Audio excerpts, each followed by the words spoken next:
Mtazamaji, maeneo bunge na wadi mbalimbali huenda zikakabiliwa na changamoto za kutokuwa na uwakilishi sawa na wapiga kura wala kupata rasilimali za kutosha katika uchaguzi mkuu wa mwaka 2027.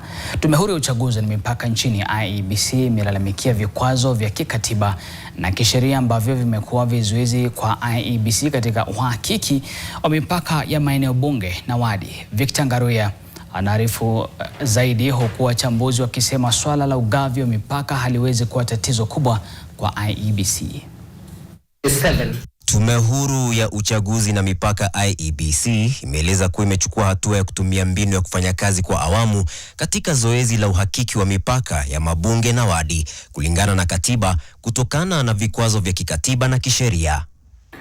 We need to face as a nation and that we have to weigh whether we stop everything else because the boundary delimitation, the timelines and the constraints we have explained, or whether we should plan with the best case scenario, which is to continue doing the many activities.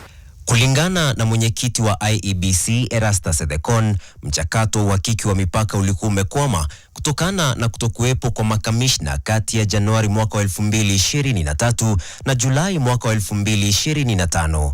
Changamoto za kisheria pia zimekuwa kikwazo kikubwa, ikiwemo kesi ya sensa ya mwaka 2019 inayohusisha kaunti za Garissa, Wajir na Mandera ambayo bado iko mahakamani. Even if we publish a preliminary report and somebody challenges it in court, that will take time again before the courts determine. Kwa mujibu wa IEBC, uhakiki kamili wa mipaka uchukua takriban miaka miwili, ilhali kulingana na katiba mchakato huo unafaa kukamilika angalau mwaka mmoja kabla ya uchaguzi mkuu, muda ambao tayari umepitwa.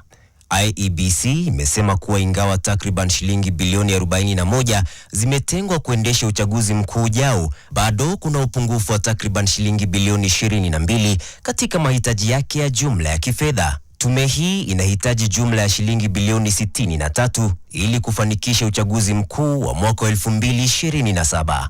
Hata hivyo, wachambuzi wa siasa wanasema kuchelewa kwa tume ya IEBC katika mchakato huu wa uhakiki wa mipaka sio changamoto, ila kosa ni majaribio ya kutaka marekebisho ya katiba ili kukwepa muda uliowekwa. The timelines that are placed by the constitution are in order for such reviews to be done in an orderly manner, reflecting public participation and also following the spirit of the constitution. So to not to meet the deadline does not constitute a crisis. We are not yet there.